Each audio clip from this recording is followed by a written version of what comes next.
Hello traders, welcome to MarketAddiction.net.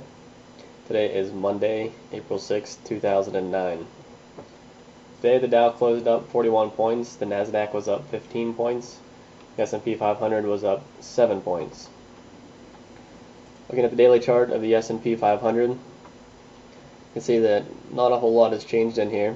50-day moving average is still slightly declining. You can maybe make the case that it's starting to flatten out a little bit. We have the 10-day moving average pointing up, the 20-day moving average pointing up, and it's looking like the 20-day moving average is about to cross over the 50. I've been pointing out that we maybe have a possible inverted head and shoulder scenario setting up. I'm not really sure if this could be considered a right shoulder or not. So we'll have to wait and see. But regardless, it does look very constructive in here, looking at the longer term time frame. Looking at the 30-minute chart, you can see that we've had these lower highs in here and lower lows. I posted this on my blog intraday today. Actually, I posted the 10-minute chart to highlight it a little bit better. We came down near this 5-day moving average. Didn't quite get down to it, but we have broke this previous low, and I'll be looking for a move back above this level in order to nullify this move, basically, because we could still sell off from here and still have another lower high in here.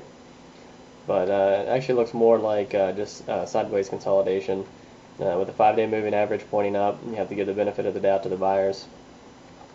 And looking at the 60-minute chart, of course, it's still very bullish looking here. Any chart that goes from the bottom left to the top right is a bullish uptrending stock. So everything is still looking good in here on the intermediate term time frame.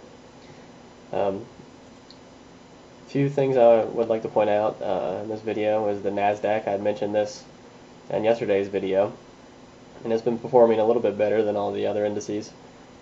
We have this horizontal resistance line here that we broke through yesterday, and it looks like we're staying above it. So that is a very constructive sign here for the Nasdaq. And another thing I want to point out, which I know I haven't covered before on any of my videos, is the XLF, or the financials. I watch the financials fairly closely because they've pretty much led this market down through most of 2008, and I have a feeling that they'll be a big factor in the recovery going forward.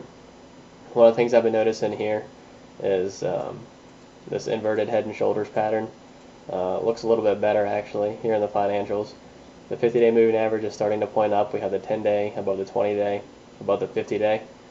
Now we have a nice neckline here that looks like we are hovering right around and trying to break.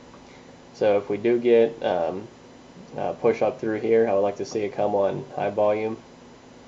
Maybe push up through here, a pullback, and then we can start stair-stepping our way up, maybe for a bit of recovery here in the financials.